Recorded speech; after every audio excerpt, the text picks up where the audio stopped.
So you know how you're eating something sweet and you go, okay, I've had enough? Well, maybe after having these synthetically produced sugars, after a while you're not able to reach that point where you realize you've had too much sweet, if that makes sense. That's how your body tells how many calories it's taking. There's also thoughts about the phosphates, which are in carbonated beverages. Phosphaturic acid or some phosphate acid is in carbonated beverages, and the thought is that high levels of phosphate increases the risk of osteoporosis. There's a few studies that have shown this. Another thing is that the synthetic sugars look so much like real sugars that it actually causes your body to produce insulin, and insulin causes your body to store fat. And so there's some mouse studies in particularly that show mouses who have synthetic sugar actually get just as fat as mouses who have real sugar.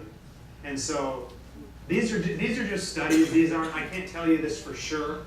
Actually, the American Dietetic Organization, whatever it's called, the Organization of American Dietitians, recommends that you can use diet drinks to help control your caloric intake. So if you're someone who really likes sweet drinks and you drink diet all the time, then you could continue doing it. I'm not going to tell you either way. And unfortunately, I can't give you a definitive keep drinking it or stop drinking it answer because the research just isn't there. But if you don't drink diet drinks, I wouldn't recommend you to start drinking diet drinks. And if you can stop, I would say try it. But again, we can talk about that in more detail later. There's some other studies that I've read that have some interesting stuff. So I know no one's too happy about that answer. Unfortunately, there's nothing I can do right now. Research is forthcoming. So anyway, here's kind of the bread and butter of what I'm talking about, and that's the fact that we eat too much. And I'm going to give you recommendations based on the 2,000 calorie diet about how much of each thing to eat per day. And since many of you are trying to lose weight, what you need to take in is actually going to be less than this. But I want you to think of this as the upper limit and to try to get below it somehow. So I think if you have an idea of what the upper limit is, it'll make it easier for you to determine how much you need to take in each sitting. So here's the amounts. Whole grains, 6 ounces a day. Vegetables, 2.5 cups a day. Fruits, 2 cups a day. Dairy, 3 cups a day. I actually want to say closer to 2 cups a day or 1 cup a day. The government recommends way too much dairy because they have their hands in the pocket of the dairy industry. Meat and beans, 5.5 ounces a day. So these are just numbers, and I'm going to give you little tricks on how to remember what those mean.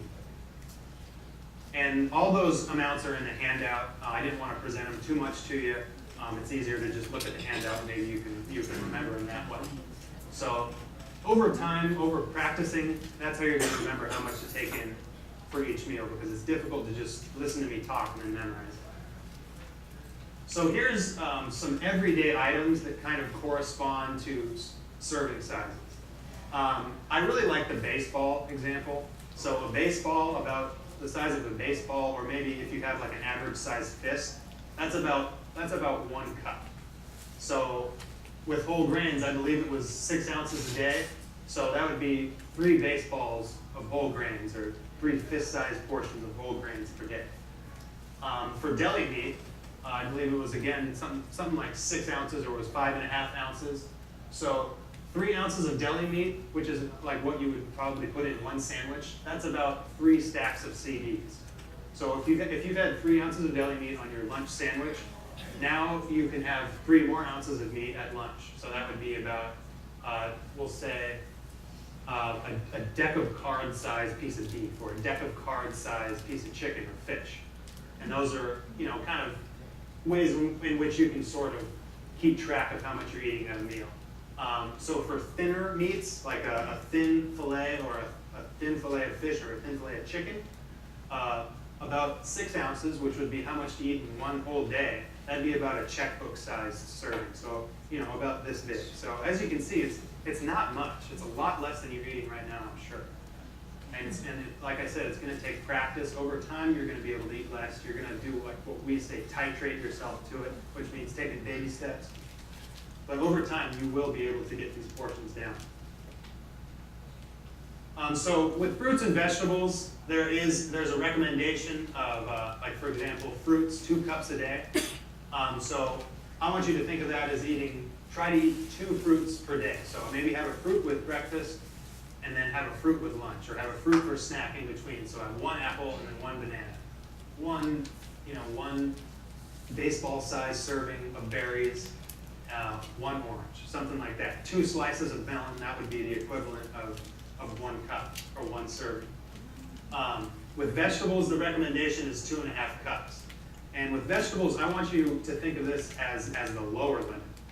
So I want you to try to eat as much as you can. And I think a good guideline is try to eat a large helping of a vegetable at lunch. So maybe if you eat at a cafeteria and they serve greens, try to get a huge helping of greens at lunch. And then at dinner, have another large helping. So have maybe some steamed carrots and some broccoli, and taken together, it's a really large helping. And I want you over time to try to eat as many vegetables as you can. Just try to keep getting that amount going up. And one of the things that's going to help you is the fruit and vegetable calendar that we gave you, because that's going to help you see, okay, last week I had, I was able to eat 2 vegetables in a day. Next week, on one of my days, I was able to eat 3 vegetables. So, something like that. You need to be able to track your progress, and that's what the fruit and vegetable calendar helps you do.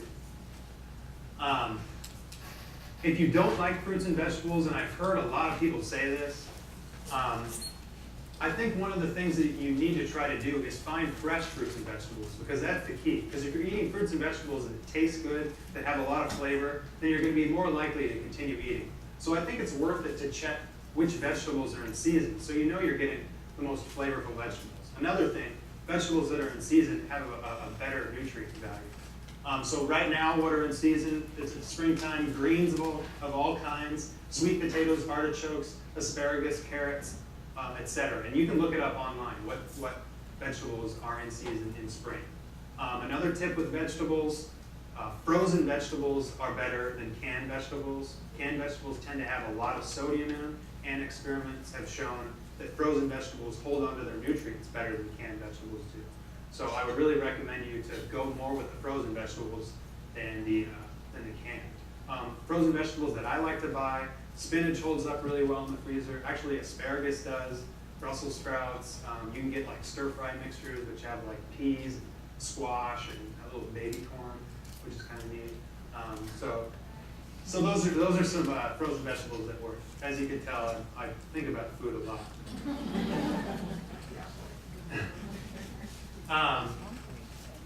So the recommendations for dairy are pretty high, like I said before. And the reason for that is that there's not a lot of food that has calcium in it. And dairy products are your source are your only food that has a lot of calcium in it. You need about 1,000 milligrams of calcium per day, and it's most important for women.